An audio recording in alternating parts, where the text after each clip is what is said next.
Et on ouvre tout de suite le premier débat de Sénat 360 avec mes invités sur ce plateau. Claude Le Pen, bonjour, merci d'être avec nous. Économiste, professeur de sciences économiques à l'Université Paris-Dauphine, vous êtes spécialiste des questions de santé. Merci d'être avec nous. Bernard Jomier est également sur ce plateau, bonjour. Vous avez été élu dimanche sénateur apparenté socialiste de Paris. Vous avez longtemps été en charge des questions de santé à la mairie de Paris. Merci d'être avec nous. Puis j'accueille enfin Jean-Paul Ortiz, bonjour. Vous êtes président de la CSMF, c'est la Confédération des syndicats médicaux français. Merci à tous les trois. Première question pour vous, Claude Le Pen. Quel regard portez-vous sur les derniers arbitrages du gouvernement en ce qui concerne ce PLFSS? On voit que le retour à l'équilibre a été reporté à 2020. C'est plus sage comme décision selon vous? C'est assez sage parce que si on voulait aller plus vite, il aurait fallu faire un effort beaucoup plus important que le système aurait eu quand même du mal à encaisser. Ma première réaction, c'est qu'on est quand même dans le classique. On est quand même dans le classique. Ça ressemble quand même beaucoup, quoi qu'en dise la ministre, à la loi de financement votée pour 2017. J'ai sous les yeux les mesures qui avaient été annoncées il y a un an. On est dans le même profil. Un peu plus sévère. L'année dernière, il y avait 4 milliards d'euros. Là, il y a 200 millions de plus, 4 milliards d'euros d'économie. On va retrouver les mêmes postes, toujours un gros effort demandé aux médicaments. L'année dernière aussi autour de 1 milliard. Si on combine baisse de prix, générique, la politique d'achat aux hôpitaux, enfin, si on rassemble plusieurs rubriques qui concernent les médicaments, ça fait effectivement, on reste dans les mêmes eaux. Il y a beaucoup de mesures tarifaires qui sont liées un petit peu à cette logique. C'est-à-dire, il faut trouver des économies ou un budget pour l'année prochaine.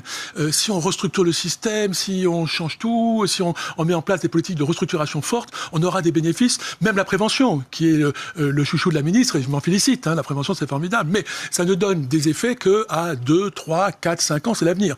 Et là, ce mécanisme budgétaire impose des économies à partir du 1er janvier 2018, dans 4 mois. Et donc c'est vrai que les mesures tarifaires sont en général les seules qui peuvent répondre à ce souci de rendement à très court terme.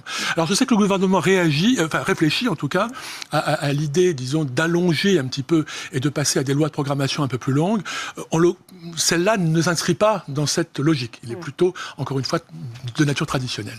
Bernard Jomier, si vous deviez mettre une note sur ce projet de loi de financement de la sécurité sociale, quelle serait-elle? Vous jugez bien que les mesures contenues vont plutôt dans le bon sens? Moi, j'attendrai pour le noter qu'il soit passé devant le Parlement et que le travail ait pu se faire. Mais effectivement, on est dans un PLFSS, un projet qui est dans une continuité et qui se prive d'outils de restructuration réelle qui permettraient de sortir de la logique qu'on connaît depuis des années et des années. Alors, vous pensez à quoi, par exemple? Si on le regarde, on se dit plus 2,3%, c'est pas si mal, sauf que l'augmentation tendancielle, elle est beaucoup plus forte et donc ça impose des économies. En particulier, vous savez, la ministre a annoncé sur la stratégie nationale de santé 4 grandes priorités, qui sont de bonnes priorités. La lutte contre les inégalités sociales et territoriales d'accès à la santé, la prévention, l'efficience, la qualité et l'innovation sont des axes qui sont tout à fait intéressants. Et là, à ce stade actuel, dans ce projet de PLFSS, on ne lit pas. On ne lit pas de mesures structurantes fortes qui permettent de décliner ces actes.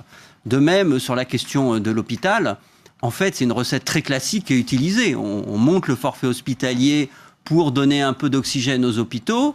Les patients vont en faire les frais, et notamment les plus précaires, mais il n'y a pas de mesure de fond, alors qu'on sait que nos hôpitaux sont en grande difficulté, ont des capacités d'investissement qui sont tout à fait insuffisantes pour faire face au virage ambulatoire, à la transition écologique, énergétique, et donc et aux investissements courants même maintenant. Maintenant, même les investissements courants sont difficiles à assumer pour de nombreux hôpitaux. Donc, on a un défaut de mesures de réorganisation structurelle et de ce fait, pour le moment, des recettes très classiques. Ouais. Jean-Paul Ortiz, est-ce que ce sont les patients qui vont finalement faire les frais des mesures contenues dans ce projet de loi de financement de la sécurité sociale? Ce qui me semble, c'est que ce projet de loi de financement de la sécurité sociale se caractérise, comme l'a dit Claude Le Pen, par une relative continuité dans les mesures qui sont prises. Et je donnerai pour cela un exemple. Le président de la République avait proposé un Ondam à 2,3 sur l'ensemble de son quinquennat pendant la campagne électorale. Alors l'Ondam, c'est l'objectif, l'objectif national des dépenses d'assurance maladie, pour les téléspectateurs. Cet objectif d'assurance maladie à 2,3, il est effectivement prévu dans la loi de financement de 2018. Je rappellerai que ça correspond à peu près à ce qui a été effectivement dépensé à 0,1 point près en 2016. Pour les soins de ville, qui aujourd'hui souffrent depuis des années, alors qu'on sait qu'il faut absolument faire ce virage ambulatoire, alors qu'on sait que le recours à l'hôpital, il est désordonné, il est coûteux, et que l'hôpital a besoin de se réorienter, il a besoin de se restructurer, il faut allouer des moyens beaucoup plus importants à la médecine de ville pour assumer ce nouveau rôle qu'on voudrait voir donner à la médecine de ville et qu'elle assume déjà en partie, mais qu'elle devrait pouvoir assumer mieux. Et je donne un exemple, les pathologies chroniques, les personnes âgées qu'il faut essayer de maintenir à domicile vont nécessiter des soins pour le maintien à domicile et éviter l'hospitalisation itérative qui se répète et qui se prolonge. Il nous faut donc des moyens. Or, l'Ondam pour les soins de ville, qui est prévu à 2,4%, est exactement l'Ondam qui a été réalisé en 2016. Autrement dit, on parle beaucoup du virage ambulatoire, on parle de la prévention et nous sommes complètement d'accord pour prendre notre rôle dans la prévention, dans la vaccination, et nous y sommes favorables. Oui. Nous avons dit clairement que nous étions favorables à une obligation vaccinale parce qu'aujourd'hui, il y a un vrai déficit de confiance vis-à-vis de la vaccination, parce que c'est un défi que nous devons relever. On ne peut pas accepter aujourd'hui d'avoir encore des enfants qui meurent de la rougeole dans ce pays. On se croirait dans des pays sous-développés qui n'ont pas accès à la vaccination. En France, les enfants ont accès à cet outil de prévention merveilleux qu'est la vaccination et on traîne des pieds, il y a une crise de confiance. Donc moi, je salue la ministre pour cette décision courageuse. Mais je dis aussi à la ministre, il nous faut des moyens pour assumer ce virage ambulatoire et il faut vraiment réorganiser, restructurer notre système de santé. Les médecins libéraux sont prêts à s'engager sur la nouvelle organisation territoriale. Il faut nous y accompagner. Oui. Claude Le Pen, beaucoup de choses ont été dites peut-être. Oui, mais beaucoup de choses que je partage. Je pense que notre système de santé a un gros défaut qui date des années 50, qui est cette séparation quasi métaphysique, ontologique entre la ville et l'hôpital. C'est pas les mêmes statuts, c'est pas les mêmes budgets, c'est pas les mêmes processus, c'est même pas les mêmes modes de contrôle, de surveillance, c'est pas les mêmes tutelles. D'un côté, c'est l'assurance maladie, de l'autre, c'est l'État. Et c'est comme si on avait deux sécus. Une qui payait la moitié du budget total aux hôpitaux, parce que les hôpitaux, c'est la moitié de la dépense de santé, et une autre sécu qui payait les médecins de ville, les pharmaciens, les dentistes, les infirmiers libéraux. Dans quel pays il y aurait deux sécu, l'une spécialisée dans l'hôpital et l'autre spécialisée dans les soins de ville? Alors que tout ce qu'on met en avant comme piste pour l'avenir, la prévention, ça se ferait à la fois en ville et à l'hôpital. L'efficience, c'est évidemment de pouvoir traiter le patient là où il est le mieux, d'abord, pour lui, et où on peut le suivre, où on peut avoir ce va-et-vient. On va pas... Donc, toutes les pistes qu'on avance sont des pistes qui militent en faveur de ce rapprochement de ces deux mondes, mais toute notre organisation structurelle et la régulation budgétaire les opposent. Donc, on vit une grande contradiction en France. D'un côté, on veut fusionner tout ça au nom, effectivement, du virage ambulatoire et de la proximité, et de l'autre, le système est organisé de manière institutionnelle à ce que ces mondes s'ignorent, voire il y a des réticences peut-être aussi de la part des personnels de santé aujourd'hui, liées à cette spécificité française. Peut-être Bernard Jomier, je vous donnerai la parole. Il y a aussi une autre coupure qui est vivace dans notre système, qui est inscrite dans la loi, c'est celle entre le sanitaire et le médico-social. Absolument, et qui, face à une évolution structurelle des dépenses de santé qui est liée au vieillissement, à l'intrication de problématiques, de pathologies chroniques, mais aussi de difficultés sociales, d'une personne âgée qui a une maladie d'Alzheimer, il faut lui apporter à manger, il faut qu'il y ait des aides à domicile, il ne faut pas que des soins médicaux par les professionnels de santé. Et donc, cette coupure fait que la coordination est mal faite, et que c'est ce que je regrette aussi, c'est que ce PLFSS, le premier d'une nouvelle législature, c'est le moment où on peut lancer les grandes réformes. C'est pas dans 3 ans, on le sait tous. Si à ce moment-là, on ne lance pas ces grandes réformes, on ne dit pas qui fait la coordination. Parce qu'actuellement, le virage ambulatoire qui est en cours, l'hôpital dit « moi, je vais faire la coordination avec la ville ».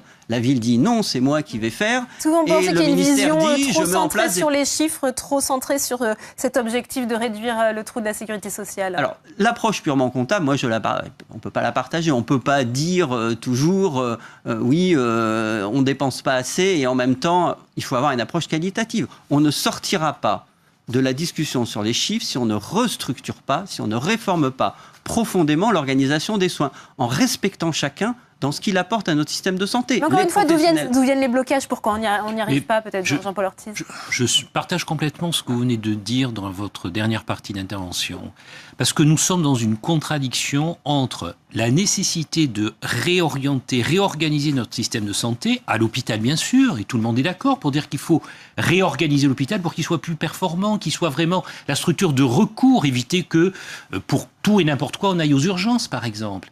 Il faut restructurer la médecine de ville qui doit se regrouper, devenir vraiment des offreurs de soins dans les territoires et avoir cette responsabilité d'organisation territoriale.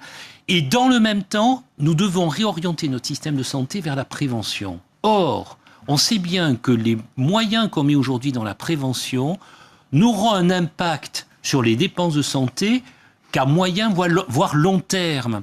Voilà une des contradictions dans lesquelles nous sommes, parce que on est obligé de donner du temps au temps. De la même façon, lorsqu'on parle de pertinence et de qualité des soins, et je l'ai dit à Madame la Ministre, nous sommes prêts à nous y engager sur la pertinence et la qualité des soins, mais n'attendez pas d'avoir un résultat comptable immédiat dans les mois qui suivent. C'est pas possible. Donc nous sommes tout à fait prêts à développer ces axes qui iront dans la meilleure prise en charge des patients, qui permettront d'avoir un soin adéquat, éviter les actes redondants, justement casser ces frontières entre la ville et l'hôpital, mieux transmettre les informations, les examens complémentaires qui sont faits. Mais pour ça, il faudra donner un peu de temps pour que le système de santé dans sa globalité, dans le cadre d'un parcours de soins qui va aussi bien de la ville vers l'hôpital que l'inverse, pour que l'ensemble du système de santé soit beaucoup plus efficient et génère des économies grâce à ces transformations de fonds. Et je regrette que ce PLFSS soit un peu un PLFSS qui est très proche de ce qu'on a connu jusqu'à présent. Ouais. Sans des mesures qui avaient braqué la profession, on se souvient de la suppression du tiers payant avec Marisol Touraine. Bien sûr, bien sûr. On n'en est pas là. Claude Lepelle, vous souhaitez intervenir? Je voudrais aussi vous entendre sur les 3 branches qui sont à l'excédent. Accident du travail, retraite, famille, ça c'est une première. Depuis 10 ans, il y a quand même des choses positives? Il y a quand même des choses positives. Le déficit, c'est compliqué. Et on le réduit par rapport à quoi? Par rapport à ce que le gouvernement, par rapport à 2016, il est réduit. Par rapport à ce que le gouvernement précédent entendait pour 2017, il est il était un peu supérieur. Par rapport à ce que la Commission des comptes prévoyait en septembre, il est aussi réduit. Donc tout dépend un petit peu du terme de référence. C'est vrai qu'il y a des branches qui dégagent un excédent temporaire, parce que certaines branches sont menacées de retourner au déséquilibre en 2018, notamment la branche retraite, qui fait 1,5 milliard d'excédent cette année, en partie à cause des mesures qu'on a prises. C'est-à-dire que c'est pas un excédent qui tombe du ciel. Il y a eu depuis plusieurs années des mesures prises en matière de retraite que tout le monde connaît, qui ont fait descendre les gens dans la rue, qui risquent de le faire encore descendre. Il y a une manifestation encore aujourd'hui des retraités. Donc bon, alors on voit au moins peut-être là qu'il y a effectivement un résultat. Sur la branche famille, il y avait, et sur la branche AT-MP, la branche accident du travail, elle a toujours été un peu en excédent, parce que c'est une branche intéressante d'ailleurs, parce qu'on ajuste les cotisations en fonction des dépenses, contrairement au reste. Si vous voulez. Donc elle est un peu structurellement, c'est-à-dire que on demande aux gens, si vous voulez dépenser plus, vous payez plus. Soit Sécu, c'est pas ce qu'on fait. On dit dépenser plus, mais on n'augmente pas, disons, les recettes de la sécurité sociale au même niveau. Un point quand même, c'est ce jeu auquel jouent là les gouvernements n'est pas très durable. Je regardais un petit peu la série. En 2015, on a fait un plan d'économie de 3,2 milliards. En 2016, de 3,4 milliards. En 2017, de 4 milliards. Et maintenant, de 4,2 milliards. Si je prends 2010, c'était 2 milliards. Donc tous les ans, on rajoute un plan d'économie de 200 millions, 300 millions de plus. Alors l'année prochaine, ça sera combien? Ça sera 4,8 milliards, et après 5,2 milliards et 5,3 milliards. Jusqu'où va-t-on aller dans cette espèce de, disons, d'inflation de plan d'économie? On met de l'argent dans le système, mais d'un autre côté, on lui demande aussi de faire des économies. Donc les professionnels n'y comprennent pas grand-chose, parce qu'ils voient au fond qu'ils ont plus de mal à travailler, alors même que les besoins de santé augmentent et que les besoins de la population sont croissants. Et donc, on est dans une logique qui, si on ne prend pas effectivement, là, je suis d'accord, des vraies mesures, notamment sur ces césures. Hein. Notre système est fondé sur les césures, ville-hôpital, médico-social, médecine générale, médecine spécialisée. Il y a toute une série de césures, alors que l'avenir du système, c'est la coopération, la collaboration autour du patient. Donc là, il y a vraiment une réflexion de fond à avoir sur l'avenir de notre système. Bernard Jomier, c'est vrai que c'est le dilemme du gouvernement. Il est mécaniquement confronté à un vieillissement de la population et donc à une augmentation des dépenses de santé. Et pourtant, l'assurance maladie, on appelle ça l'homme malade de la Sécu, avec toujours cette branche qui reste déficitaire. Oui, mais enfin, il n'y a rien d'inattendu. Le vieillissement de la population, on le connaît tous, il est écrit, on peut le projeter à 10 ans, à 15 ans, avec l'évolution de l'espérance de vie. On sait que les problématiques de vieillissement, de pathologies chroniques, de maintien à domicile, voilà, sont devenues essentielles et que l'articulation entre les intervenants est devenue essentielle. Ce qu'il faut rappeler quand même, c'est qu'on est un pays qui dépense beaucoup pour sa santé, 11% environ du PIB, donc c'est tout à fait significatif, mais que le système, encore une fois, a été fondé dans ses grandes lignes à une époque où le besoin de santé était un besoin plus de pathologies aiguës, de maladies aiguës, qu'on allait guérir rapidement. On allait entrer à l'hôpital, se soigner, tout le monde connaît ça, sortir. On a fondé un système hospitalo-universitaire, quand même il y a 60 ans maintenant, qui évolue. Il faut dire qu'il y a eu des évolutions marquées, mais qui évolue insuffisamment vite au regard des modifications épidémiologiques, c'est-à-dire du changement de la nature des problèmes de santé auxquels on fait face. Et là, cette adaptation, si elle n'est pas menée très rapidement, on va se retrouver chaque année, c'est un marronnier avec un PLFSS qui dira « Oui, non, mais je vous assure, on a eu une ministre il n'y a pas longtemps qui nous a dit « Ça y est, on est à l'équilibre oui. ». Bon, donc au fur et à mesure qu'on approchera des élections, à dire « On est à l'équilibre », alors qu'on ne l'est pas du tout et qu'on a des ressources qui sont tout de même relativement importantes. Elles pourraient l'être plus si la situation de l'emploi s'améliorait, mais elles sont relativement importantes. Donc la question, c'est bien, plus qu'une question strictement quantitative, de réorganiser ce système. Et les pistes, encore une fois, on les connaît. Je vous disais tout à l'heure que la ministre a posé des bons principes. Mais la prévention, ça ne peut pas être simplement d'augmenter le prix du paquet de tabac pour que les gens fument moins. La prévention, c'est aussi d'agir en amont des maladies. Et on sort du cadre strictement du soin. On sait maintenant 3 problèmes majeurs de santé publique en France. Le tabac, l'alcool et la pollution de l'air. Si vous n'agissez pas, et ça prend du temps, ça prend des années, sur ces grands facteurs, ces grands problèmes de santé, vous ne faites pas de prévention. Donc la prévention, elle se joue en dehors du système de santé stricto sensu. C'est très important, c'est aussi une transformation qu'on doit mener. Jean-Paul Ortiz. Oui, la question qu'il faut se poser dans le système de santé aujourd'hui, et vous avez raison, on y consacre beaucoup de moyens par rapport à notre PIB, c'est que nous avons, comme dans tous les pays industrialisés, une augmentation liée au vieillissement et aux avancées de la médecine, qui est autour de 4,5% pour les dépenses d'assurance maladie si on ne fait rien. On ne fait rien. Or, chaque année, on essaie effectivement de contenir ces dépenses d'assurance maladie tout en essayant de ne pas induire une surparticipation des patients dans leurs dépenses d'assurance maladie. Et je voudrais d'ailleurs rappeler à ce propos, et je m'en félicite, parce que nous sommes très attachés à un système solidaire, grâce à la sécurité sociale, que nous avons en France ce qu'on appelle le reste à charge, c'est-à-dire ce que les Français paient directement de leur poche, qui est le plus bas des pays de l'Europe des 15 et le plus bas des pays de l'OCDE, qui est à un peu moins de 8% et qui, d'année en année, a tendance à diminuer. Le problème qu'on a sur ce reste à charge, c'est qu'il est mal réparti. Et à l'échelon individuel, on peut avoir un reste à charge qui est important. Et la problématique dans cette masse que nous consacrons à la santé, c'est comment faire pour mieux utiliser ces deniers collectifs. Et là, nous savons qu'il y a une réorganisation dans la transversalité à faire. Il faut absolument qu'on réoriente notre système de santé vers la ville, vers la proximité, parce qu'encore une fois, le recours à l'hôpital coûte cher. Nous avons en France un des taux d'hospitalisation les plus élevés de l'OCDE, comparativement aux autres pays européens. Ortiz, est-ce qu'il faut passer par des mesures davantage coercitives pour réorganiser notre système de soins ? Je parlais tout à l'heure d'éventuels blocages. D'où ça vient si on n'y arrive pas ? Ça veut dire qu'il faut accompagner les professionnels de santé dans leur globalité sur le terrain pour qu'ils puissent mieux s'organiser. Moi, je suis frappé, quand je fais le Tour de France, de voir l'ingéniosité, l'inventivité que nous avons auprès des patients. Les médecins, ils s'organisent entre eux, ils se coordonnent pour essayer de monter un certain nombre de choses. Nous nous heurtons à une réglementation qui est très lourde, à une dérive bureaucratique de notre métier qui est insupportable parce qu'on passe au moins 30% de notre temps à faire de la paperasserie au lieu de se consacrer aux soins. Voilà les vrais problèmes que nous avons. Et effectivement, nous sommes prêts à nous engager, mais on doit nous aider, on doit nous accompagner dans cette organisation à l'échelon des territoires parce que nous avons quand même 2 enjeux majeurs et 2 problématiques que ressentent les Français. C'est d'abord trouver un médecin traitant partout.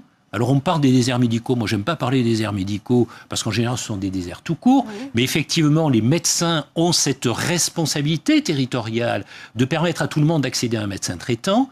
Et la deuxième problématique que ressentent les Français, c'est accéder à un médecin spécialiste dans des délais raisonnables. Et pour ça, il va falloir aussi qu'on s'organise mieux pour avoir un recours à l'ensemble du système de santé qui soit plus cohérent. Peut-être Claude Le Pen, on se souvient que le précédent quinquennat avait été marqué par la question du tiers payant qui avait cristallisé le débat, beaucoup de tensions autour de la ministre Marisol Touraine. Est-ce que vous pensez, finalement on parlait d'un projet de loi de financement de la sécurité sociale plutôt classique, qu'on n'a pas voulu prendre des mesures plus contraignantes pour les médecins pour ne pas braquer la profession dès le début du quinquennat? J'étais un peu surpris parce que les bruits qu'on avait à travers les entretiens qu'on peut avoir avec pas mal de gens dans le système laissaient percer une volonté de taper un peu fort, etc. Puis à la fin, on se retrouve avec un plan assez classique.